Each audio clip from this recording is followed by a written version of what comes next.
So what's the best sub on Amazon? Is it a clip sub? Is it the infamous SVS? Maybe even definitive technology? It's none of those. It's actually the Presonus Eris Sub 8. And I'm here to find out why.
So this is the Presonus Eris Sub 8, a really small subwoofer that has a lot of capabilities.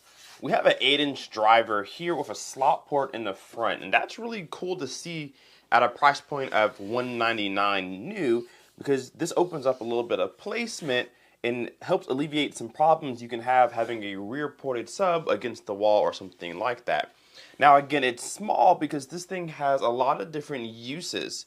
Now I'm going to use it for my home theater, and this has a lot of really good reviews, over 21,000, and there's a lot of ways you can use this sub, but I imagine a lot of people are using this as a home theater 8-inch sub.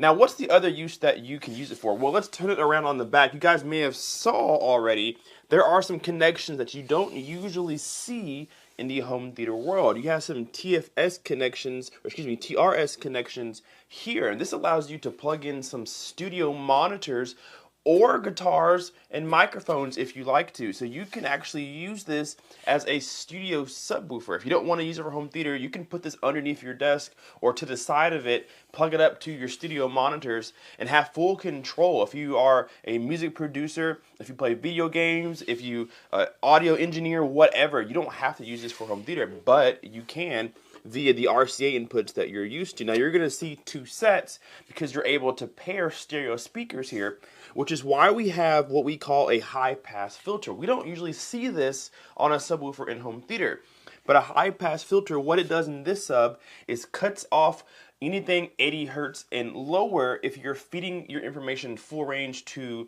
some studio monitors. So maybe you have studio monitors in your home that reach, let's say, 95 hertz or maybe 70, not very low. You can switch this switch to on, and it'll cut off everything 80 hertz and lower and send it to the sub. Anything 80 hertz and higher will go to your studio monitor. So you can use this for many different ways. Now, if you want to use this for home theater, you'll keep that high pass filter turned off, and you'll set your crossover and volume knob like you would a regular sub. Since we're already back here, we'll talk about some of the other buttons and knobs here. So you have your gain dial here, and it has a nice little click or little snap when you've reached the halfway point, so you know when you're in the middle. This is your volume knob, and this allows you to set your gain. How loud do you want your sub to be in comparison to your studio monitors or your home theater system. You also have a low pass filter here. Now this is going to be your crossover, and you can set this between, I think it's 50 hertz up to 130 hertz.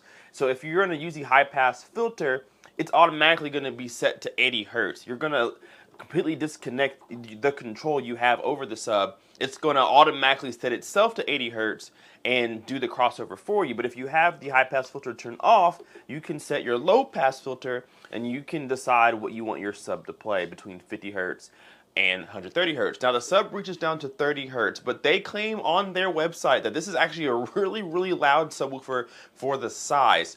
It has a 50 watt RMS amplifier, 100 watts peak.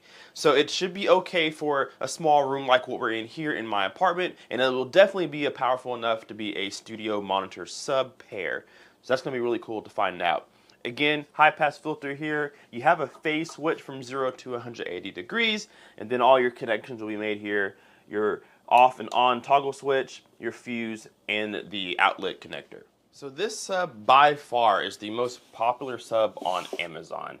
Not too bad on the cost, coming in, like I said, just under 200 bucks, and very small for its size with a lot of capabilities. But this is the best selling sub on Amazon, and I want to know why.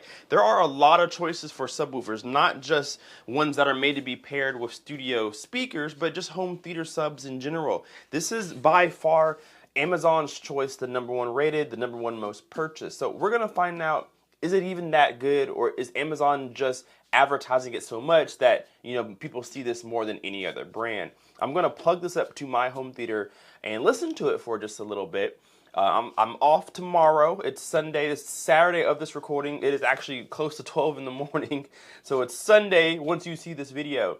I'm going to put this in my home theater and listen to it by itself and just kind of see how it performs. And I do have a 2-channel desk setup that I'll pair this with as well, because it's kind of how it's intended to be, and see how it performs in different applications, and really let us know, is this really the best sub you can buy overall? Is this the best bang for your buck, or are there truly other values out there? We're gonna find that out very soon in the next video. So guys, stay tuned, hit the like button, subscribe if you are not already, and we will see you in the next video. Kpaceguy out. Peace.